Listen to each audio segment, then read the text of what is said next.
Hello, good afternoon, everyone. My name is Roger Yuen, so I'll be moderating the panel.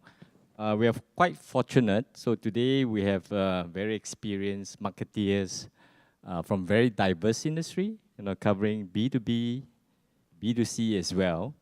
Uh, Interesting topic as well is about distribution of content in multiple countries, right? That's a very challenging area, especially given where we are operating across Southeast Asia. So let me start by asking all the panelists to do a quick introduction about themselves in context to the question or to the panel today. So I'll start with myself. So I'm the CEO and co-founder of Clozette. We are a new media company, very much focused on authentic user-generated content marketing, focused on millennial women. So we work with a lot of brands that target millennial women across the region. So we operate in Singapore, Malaysia, Philippines, Indonesia, and Japan, working with global brands as well. And it's very challenging creating content that spans these markets across different products. So I also share my own experience as well. And with that, I'll move on to my panelists, right? Starting with Joseph. Thank you. My name is Joseph. I'm head of content marketing at Exness. We're an online forex broker, which basically means you can go on and you can trade on price movements between different currencies, Bitcoin, etc. So our content marketing spans the globe, but our primary markets are China, Southeast Asia, and the Middle East. Thank you. Winnie? Hi, I'm Winnie. I'm the founder and CEO of TripZilla. So TripZilla is an online publication. We create a lot of content to inspire people to travel, and then we point them to places where they can complete their travel. So it's B2B2C kind of business. On one hand, we're trying to attract audience across Southeast Asia. We do about 25 million a month. And then on the other hand, we direct them to our partners, the travel brands, and that's where they can complete their bookings. Keith?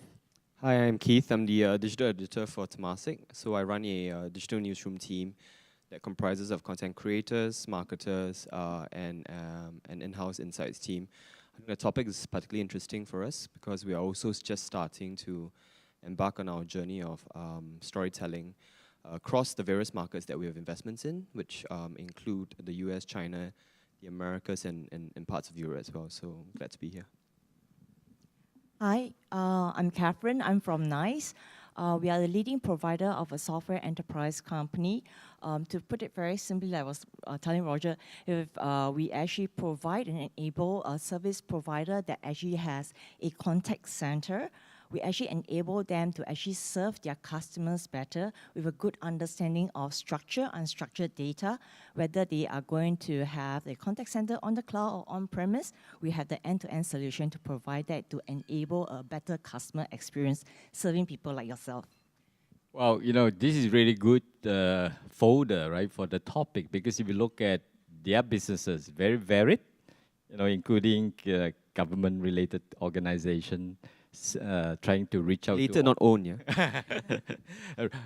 trying to reach out to very diverse audiences. So I'd like to start with the obvious question, right? So how do you go about creating content that can scale, right? That can cater to different markets and yet, obviously trying to control the budget, right? So maybe I'll start with Catherine first, right? Especially for her case, right? Because she's behind the scene, right? It's not a brand that comes to mind easily, right? Yeah, so for us, we actually use a mixture of in-house team as well as agency. And in my case, because I handle Asia Pac, I actually work with global team and also a different line of business. And also we actually, of course, I believe that, for Asia Pac, we do a lot of adaptation, localization, and of course, there are certain areas of content which I think Deborah kind of very rightly put through, there are certain group of people and culture that you have to take into consideration, and then you create content very specifically from Asia Pac to cater to this group to engage them. So I think similarly, we do have an in-house team that's focused on telling the Temasek story. We also tap on some of our agencies for support and firepower, especially for things like campaigns where you do need a concerted effort to really drive a very intense period of activity. But my belief and mantra really is that less is more. So if you talk about budget, it's yeah, I mean, budget is one, but it's more a question of what you do with it. And so rather than trying to do a million and one things and trying to be all over the place in terms of managing the million and one things you're doing, how do you do one or two things right? But really stretch what you're doing, especially when we're in the business of storytelling, where it is really about finding a gem of a story, a gem of an idea or a gem of a concept, and making it stretch and appealing to different audiences across different platforms. So that's our approach. Winnie? For us, because Southeast Asia, we're in a few countries in Southeast Asia, it's really very fragmented. Every country has its own cultural nuances, you know, the way they consume media and all that could vary. So we need a local team everywhere. We actually have local writers. We tap on the knowledge of the local outsourced writers. That's been something that has worked for us so far. We feel that to create authentic stories, usually it needs to come from a local perspective. That's when it can really resonate and you have a message that speaks to the people. So yeah, we are going for local teams across Southeast Asia. Yeah, I mean, similar to Winnie, our markets are global, so are our audiences. So operationally, we have an in-house team supported by agencies and freelancers. But I think one of the big things that we learned was to make content that works at scale is to make it work as hard as possible. So turning a blog post into social media posts, making it into a how-to guide or anything that can work across multiple channels, using either, say, a translation or working with in-market content creators to develop original content. Interesting. I just want to drill a little bit more into, you know, how do you actually adapt, right, content for different markets. So in my case, for example, right, my experience has been, you know, we work a lot with, say, fashion brands, right? Typically, if you look at handbag or jewelry, right, Pandora, it scales across the region, right? Because there's, you know, women loves, you know, love a bag, right? But when you come to fashion, right? So you go to Indonesia, maybe, right? You know, you have modest fashion, so you need to cater a little bit for the cultural behaviors in those markets. And when you come to beauty, it's very different as well, right? Because, you know, a brand that's perceived to be premium here may not be premium in another country. So that's where we need to adapt, right? So I think it really depends on the target audience and the product, and this is where certain content scales across the region, certain content needs significant adaptation, and certain content needs to be developed from scratch for a specific market. So I like to understand, right? In your case, do you have this kind of differences, and how do you go around addressing these kind of challenges, right? You know, to either create new content or repurpose content for different markets.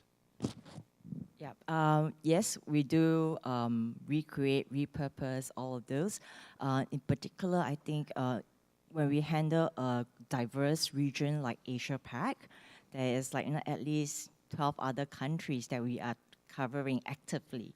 And there are the 12 countries, I'll say easily about, you know, there are like so many other different languages. So culture-wise, language-wise, tonation, I'm just talking about the basic, and we're not even down to talking about segmenting the kind of target audience you are talking to, that you have the C level, the senior, no, C-1, 2, or whatever, right, and then the working level. So we do actually segment that accordingly and take into considerations what kind of content that will appeal to the specific group in those countries.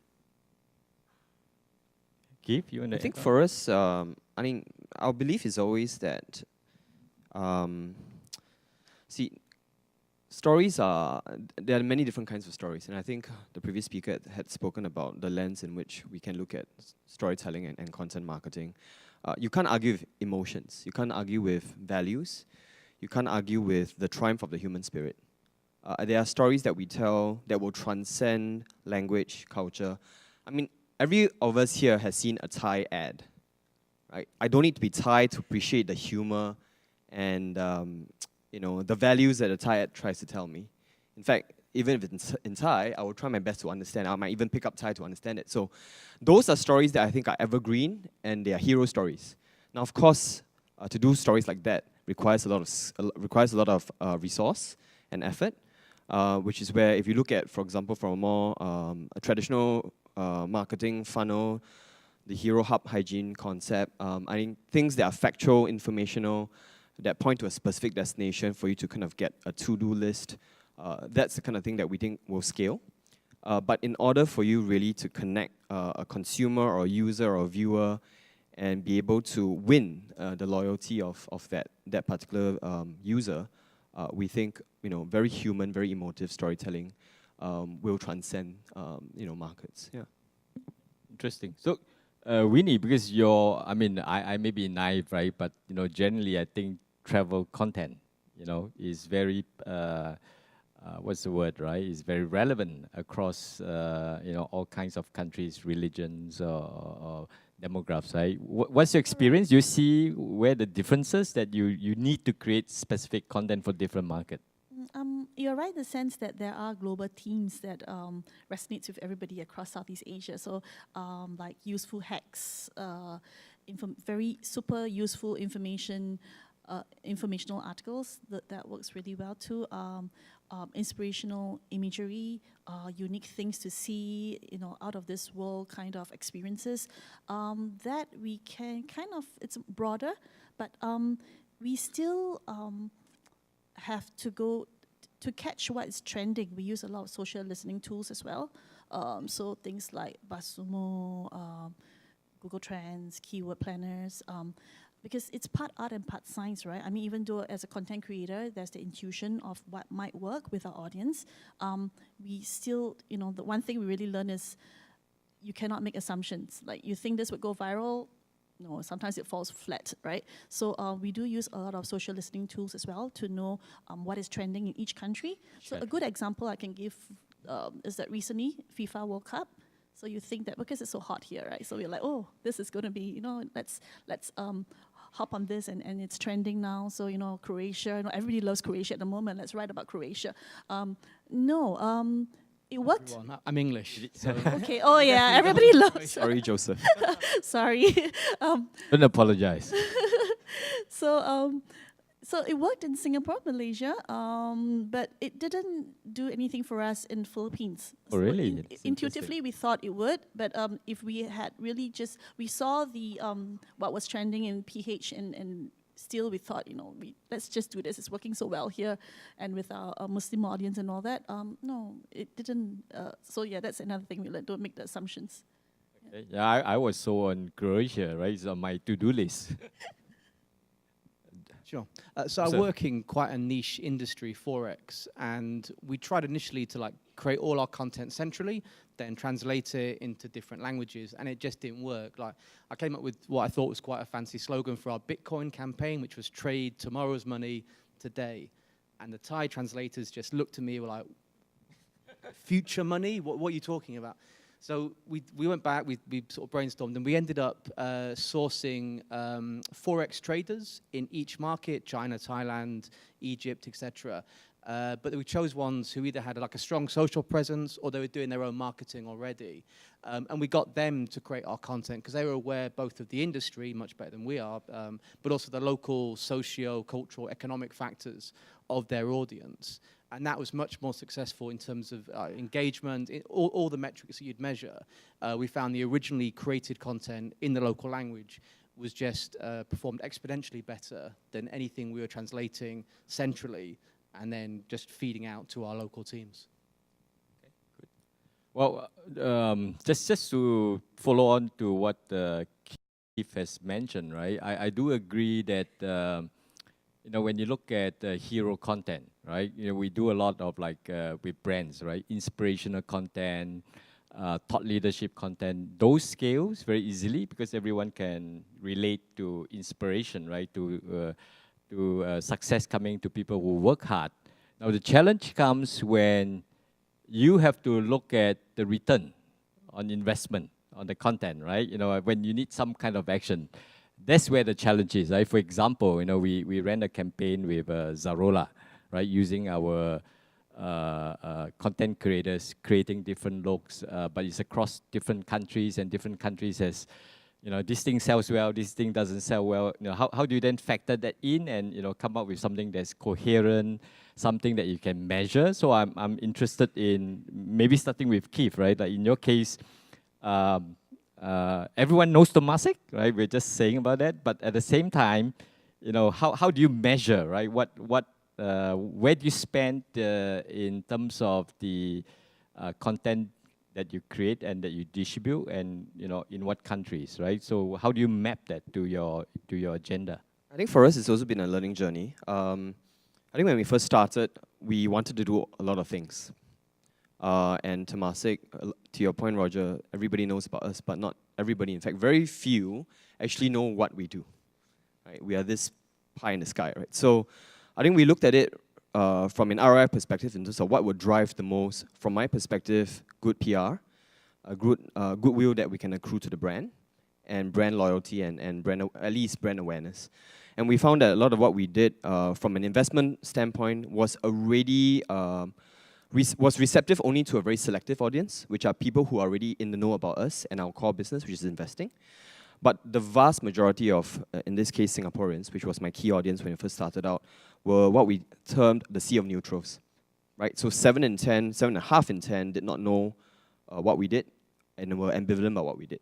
And the best way that we thought about reaching out to this audience was to really showcase and highlight our community work, the work that we do in the community through our foundations, and the role that we held as a steward of the community, and being able to demonstrate time over time the commitment to enabling youths, enabling people who are underprivileged, enabling tomorrow's generation to really rise. And that's where we really focus our efforts on. Very recently, as part of our annual disclosure exercise, we did a really nice video on the story of an IMH patient who had schizophrenia. And his dream was really to set up his own art gallery. So we created a video, and the surprise at the video was our staff actually created the art gallery for him in our office lobby, and we invited him and his family to watch it. And that story went viral, right? And when we thought about why it did, because again, it connected with the human spirit. It connected with what people love success stories. People love to see the triumph of the underprivileged, the triumph of people who had setbacks in life and without harsh cuts in life. So, and we got people coming in wanting to buy his art day after day. I had to assign resources who were content creators to now become art curators for him. And that was just a wonderful sight to see. Yeah. Great. So, on the contrary, right? So, Winnie, I went to your website, looking for packages to Croatia. So, how do you link your content, right, to obviously monetization of the travel packages or tour packages that is available on your site? If the conversion is linked to a sale, in this case, a sale of an air ticket or a package or something, we use, for a start, we start with a CPC and CPA. But what we learned is that the customer journey is really complex, right? It's over a long period of time across multiple devices, various websites, so many touch points.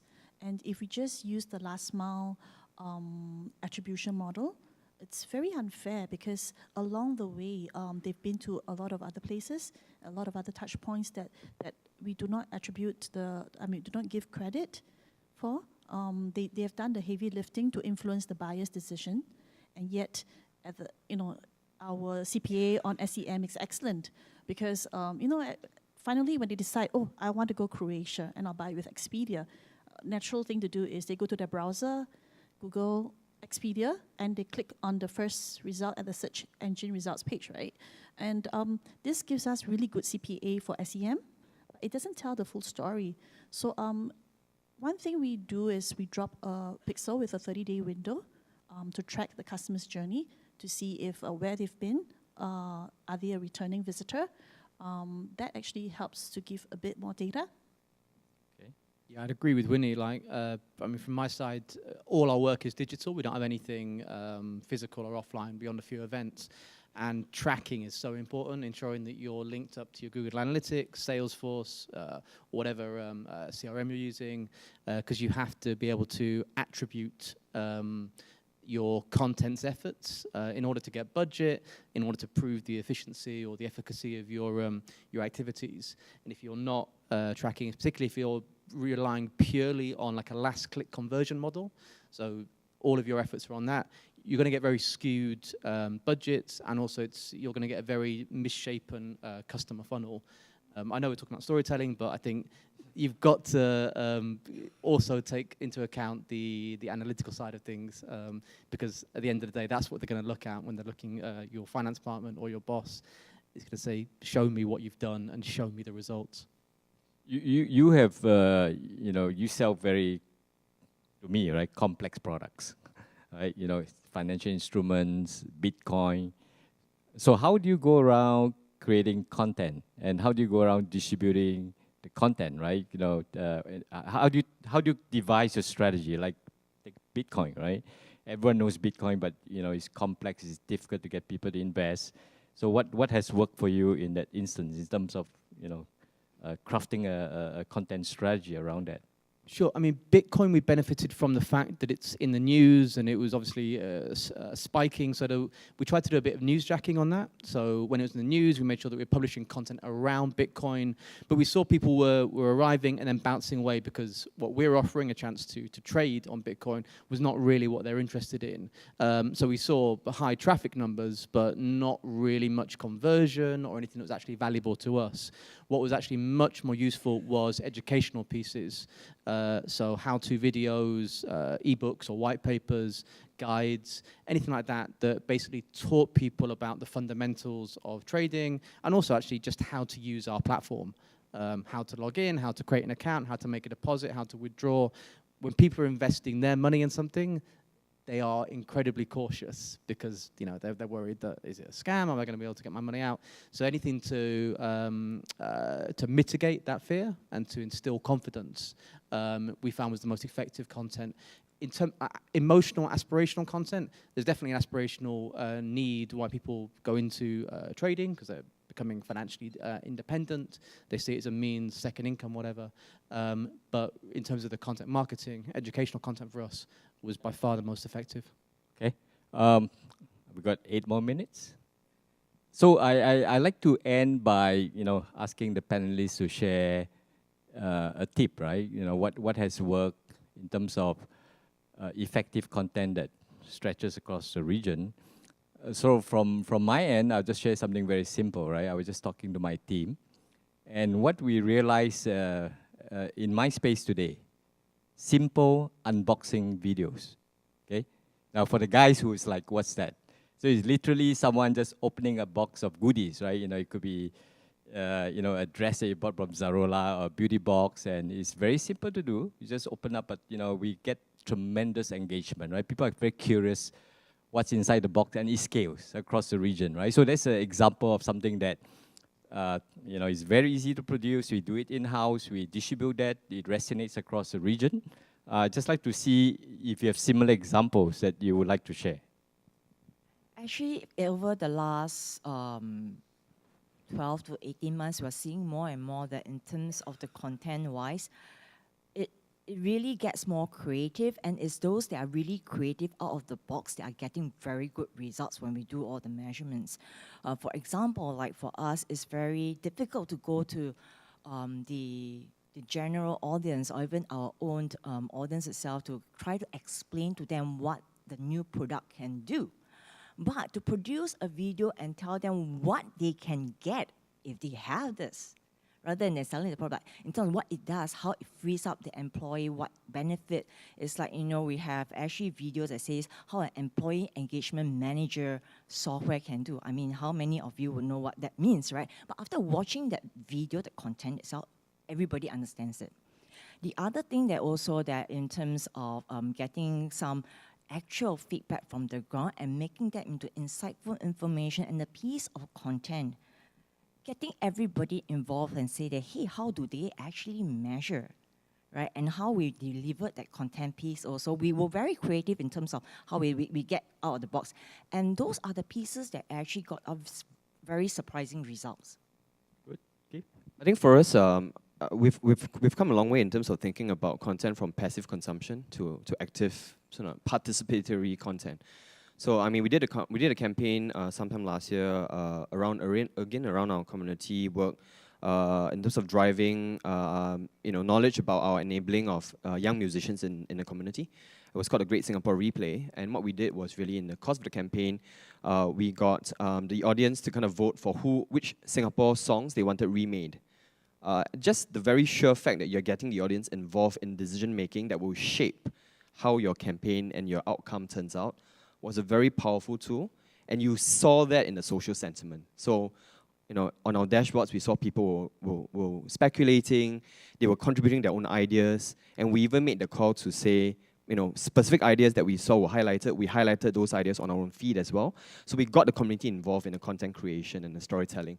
And I think that is where content is evolving to, from one of passive consumption to one where the audience is desiring to be involved, right? Where, you're not just, you're getting around audience fatigue because the audience is not just watching or reading the story or the video, but the audience is actually, actively participating in it. It's good. So the lesson there is really about engaging, right, your audience to be part of the content. Winnie, you'd like to share something? A hack that we've been doing is that we've been creating a lot of bite-sized, what we call social media snacks. So instead of, each editorial piece, if you're talking about an article, takes a day or two to, takes time and effort to create. But we are creating these easy, like bite-sized pieces, like just a very inspirational imagery or just something funny. And that seems to resonate with our audience. And engagement is very high. So sometimes it could be just, okay, your name, Roger, right? For every alphabet in your name, name a country you want to visit. And it's unbelievable, this sort of challenge. The people who would just type like, oh, Roger, Russia, I don't know what starts with O, but that actually works very well for us, and it takes minutes to create. So a lot of these small bite-sized pieces of viral, clickbaitish kind of content has been working well for us. Good. GIFs of Cristiano Ronaldo. Oh my gosh. We sponsor Real Madrid, so if I could just do GIFs of Cristiano Ronaldo doing overhead kicks, yeah, it's gold dust, like lots of engagement. On a more serious note, we found downloadable guides, ebooks, really good. They're lead generating modules. You can build campaigns around them. You can then spin them off into blog articles, social media posts. Yeah, they're the gift that keeps on giving in that respect. Okay, good. Well, time is almost up, so maybe I should leave some we have some time questions on site. for the audience to ask some questions. Yeah, we have some questions on Okay, site. Yeah. we have questions. Time to market is key. The first one, right? To win customer, what do you have to do to have multi-language content ready to have faster time to market? Anyone want to take that Pay question? your translation agencies a rush fee. Is one of the ways that we get around that, or have in-market content creators. We prioritize. Markets that has the biggest potential gets the priority first. You can't do all 10 at the same time. Well, in my case, certain markets that is large enough, we do have local content creators. So, in Indonesia, we have an Indonesian team that does either translation work or we do local content creation, right? So it depends on the size of your market. For us, it's very startup. We try to push, because if time is so crucial, then we try to push out the content ASAP. But the beauty of digital is that you can go back and tweak it. So as long as the information is correct, we push it out first, and then we'll just polish it along the way. We'll take time to tweak it to the correct grammar for that local country afterwards. Good question, right? So do you decide on the distribution channel first before starting on the creative process, or the other way around? I can take that one. So we have this constant existential debate about whether it's story first or audience first, and therefore platform. I think it really depends from case to case. For example, what Joseph was talking about is if it's newsjacking, things that you want to do for a quick win, it's going to be always story first. So what's the story that you're going to tell? And then very quickly use that story and distribute it to the platforms. But even when you're doing that, knowing that different platforms have different expectations from audiences, right? You're not going to put a 10-minute video on Facebook. Hell, 2.5 minutes is long for Facebook these days. So, how do you kind of cut and dice and slice your content and stretch it across the different platforms so that you have a coherent, consistent message going out, but different ways of telling that story. Just to add on to Keith's point, I think there's great advice. So typically, it's not about which one first, right? It's really about putting together a plan. So when you're in the creation of the content, right? To his point, it could be something that stretches over an hour. It could be a tutorial, right? That goes on YouTube, but it can be formatted into small bite sizes or even images that you can distribute on Instagram or other relevant platform, right? Next question, I think there's something for TripZilla as well.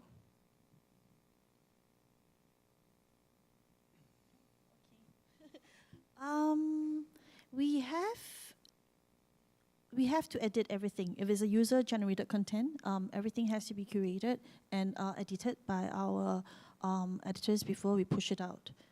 And of course, info checking is very important.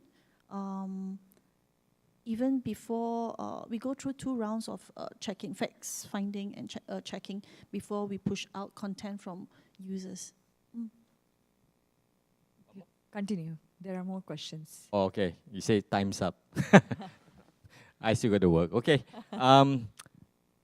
Let's see. So how do you find, I like this, how do you find writing talent via online platforms, or do you cultivate personal relationships with talented individuals? Keith? All the time. Talent is a hard one, and Joseph will know this very well. We work a lot with agencies, it's very often finding the right person, and convincing the person about what the product is and what is it they're trying to sell, rather than looking for a whole bunch of different potential pitches. And each one having to take them through. But I think really in terms of personal relationships, we are really in the business of relationship building. Once you are able to, curate and find good talents, and I think that's where platforms like LinkedIn are very helpful. Conferences like this, I think always try and find ways to network. And keep in touch, right? So making sure that you're sharing what you're doing with people that you think are talents, and just keeping them in the loop in terms of what you're doing, and you don't know how ideas come up. Thank you. Last question, right? So I'd like to contribute on that. So what, on Clozette, basically we are about user-generated content, right? So we have a network of content creators. Some are professionals, some are people who just love to write about subject matters that resonate with them. So in this instance, is challenging, right? Because it depends really on your platform. So when you've created an environment, right, that attracts like-minded people, the likelihood of those content being authentic and being relevant is much higher. So it depends really on the nature of your business, right? And I think that's a key part about why would I want to contribute content to a platform where it doesn't make sense, right? But if like in our case, they know that the content is being viewed by brands. They might be discovered. They might get followers by the nature of the content that they create. So then there is an incentive, there's a motivation for them to create the content. And obviously your ability to curate the content to make sure that the relevancy, that you can manage those content and not just let it be a free for all. So in the case of like TripZilla, what do you do, right, in regards to user-generated content? Highly curated, but it's also back to the point of freelancers, and we actually put a lot of effort into building our TripZilla community. So when they contribute content, and after a while, they've proved that they contribute good content, useful content, popular tips and hacks, we actually reward them with like fam trips, because we get a lot of these invites, right, to review a hotel, you know, a staycation, that sort of thing. And we just, it's a give and take kind of relationship, even though they get paid for the content, of course, but we still try to engage them further by making them part of the TripZilla community. So they get all these incentive trips as well. How do I sign up? I'll be signing up too. All right, I think time's up. I'd like to thank my fellow panelists, for the time. I'm sure they're available offline should you have more questions for them. Thank you.